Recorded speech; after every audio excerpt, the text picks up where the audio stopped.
Hi friends, +2 കഴിഞ്ഞ് കഴിഞ്ഞാൽ ഏതെല്ലാം കോഴ്സുകളിലാണ് കുട്ടികൾക്ക് ജോയിൻ ചെയ്യാൻ പറ്റുന്നത് എന്നതിനെ സംബന്ധിച്ചാണ് ഇന്ന് ഞാൻ നിങ്ങളുമായി ഷെയർ ചെയ്യാൻ ആഗ്രഹിക്കുന്ന വിഷയം. നമുക്കറിയാം, +2 എടുത്ത കോഴ്സുകളുടെ ബേസിലായിരിക്കും മിക്കവാറും നമ്മൾ അടുത്ത കോഴ്സുകൾ തിരഞ്ഞെടുക്കുന്നത് സാധാരണ രീതിയിൽ നിന്നുള്ളത്.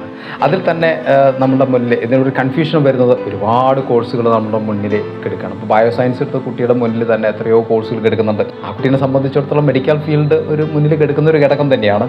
അപ്പോൾ അവിടെ ഡോക്ടറാവാം, അതുപോലെ തന്നെ ഡോക്ടർ മാത്രമാണോ അല്ലല്ലോ, എല്ലാവരും ഡോക്ടർ ആകുന്നില്ലല്ലോ. എത്ര പേര് അനുബന്ധ വിഷയങ്ങൾ, പ്രത്യേകിച്ച് മെഡിക്കൽ മേഖലകളിൽ തന്നെ നേഴ്സുണ്ട്, അതുപോലെ തന്നെ ഫിസിയോതെറാപ്പിസ്റ്റുണ്ട്, ഡയാലിസിസ് ടെക്നീഷ്യനുണ്ട്, സ്പീച്ച് ലാംഗ്വേജ് പാത്തോളജിസ്റ്റുണ്ട്, അതുപോലെ തന്നെ ഒക്യുപേഷണൽ തെറാപ്പിസ്റ്റുണ്ട്. ഇങ്ങനെ എത്രമാത്രം കോഴ്സുകൾ മെഡിക്കൽ മേഖലകളിൽ തന്നെ ഉണ്ട് എന്നുള്ളതിൽ ഏതെടുക്കണം എന്നുള്ളൊരു ചോദ്യം അവരുടെ മുന്നിൽ നിൽക്കുന്നുണ്ട്. ഇനി കമ്പ്യൂട്ടർ സയൻസ് എടുത്ത കുട്ടികളാണെന്നുണ്ടെങ്കിൽ തീർച്ചയായിട്ടും എഞ്ചിനീയറിംഗ് മേഖലകളിലേക്ക് കടന്നു ചെല്ലാം എന്നുള്ളതാണ്.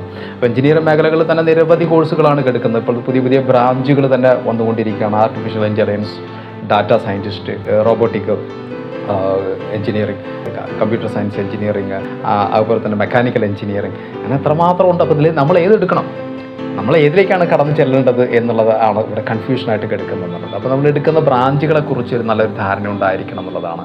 അപ്പോൾ ഇവിടെ സയൻസ് ഗ്രൂപ്പ് എടുത്ത കുട്ടികൾ, ഇനിയും അതുമാത്രമല്ല കേട്ടോ, സയൻസ് ഗ്രൂപ്പ് എടുത്ത കുട്ടികൾ ഇപ്പോൾ ഇങ്ങനെ തന്നെ ഈ മേഖലകളിലേക്ക് തന്നെ പോകണമെന്ന് ഒരു നിർബന്ധമില്ല.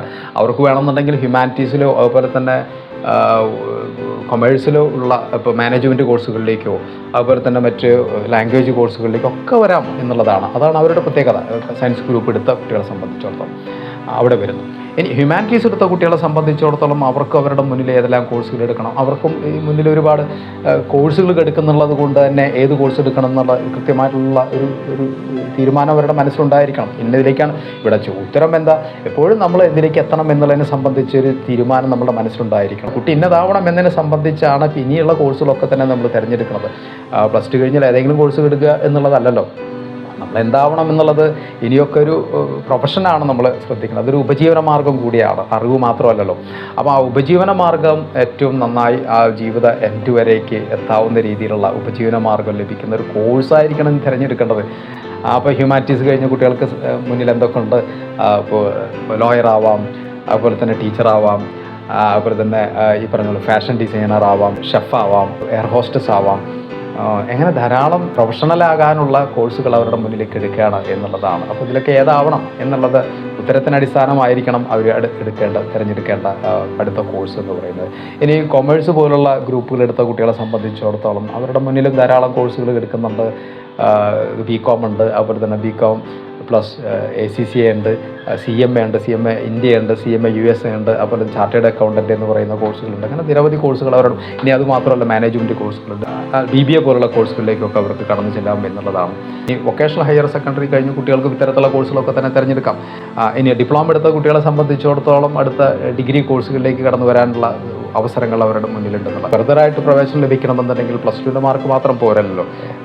പ്രത്യേകിച്ച് മെഡിക്കൽ മേഖലകളിലാണെന്നുണ്ടെങ്കിൽ എൻട്രൻസ് കോഴ്സുകളുണ്ട്, നീറ്റ് പോലുള്ള എൻട്രൻസ് എക്സാമിനേഷനുകൾ ഫേസ് ചെയ്യേണ്ടതായിട്ട് വരും. അതുപോലെ തന്നെ എഞ്ചിനീയറിംഗ് മേഖലകളിലേക്ക് പോകുമ്പോഴും തീർച്ചയായിട്ടും എൻട്രൻസ് എക്സാമിനേഷനുകളുണ്ട്. ഇനി മാനേജ്മെൻറ്റ് മേഖലയിലേക്ക് പോകുമ്പോഴും എൻട്രൻസ് എക്സാമിനേഷനുകളൊക്കെ തന്നെ ഉണ്ട്. എൻട്രൻസ് എക്സാമിനേഷൻ ഇവർ ഫേസ് ചെയ്യേണ്ടതായിട്ട് വരും. അതായത് ഡേറ്റുകളൊക്കെ ശ്രദ്ധിക്കാം. രജിസ്ട്രേഷൻ നടക്കുന്ന ഡേറ്റുകളൊക്കെ തന്നെ എൻട്രൻസുമായി ബന്ധപ്പെട്ടിട്ടുള്ളതൊക്കെ ഡേറ്റുകൾ അറിഞ്ഞിരിക്കേണ്ടതുണ്ട്. പ്രത്യേകിച്ച് പാരൻസ് അതിൽ കൂടുതൽ ഇൻവോൾവഡ് ആവണം എന്നുള്ളതാണ് ഈ അവസരം എനിക്ക് പറയാനുള്ളത്. ഫ്രണ്ട്സ്, എൻ്റെ വാക്കുകൾ ചുരുക്കുകയാണ്. ഇതുപോലത്തെ കരിയറുമായി ബന്ധപ്പെട്ട +2 കുട്ടികൾക്കുള്ള കരിയറുമായി ബന്ധപ്പെട്ട അറിവുകളുമായി നമുക്ക് വീണ്ടും കാണാം. Thank you.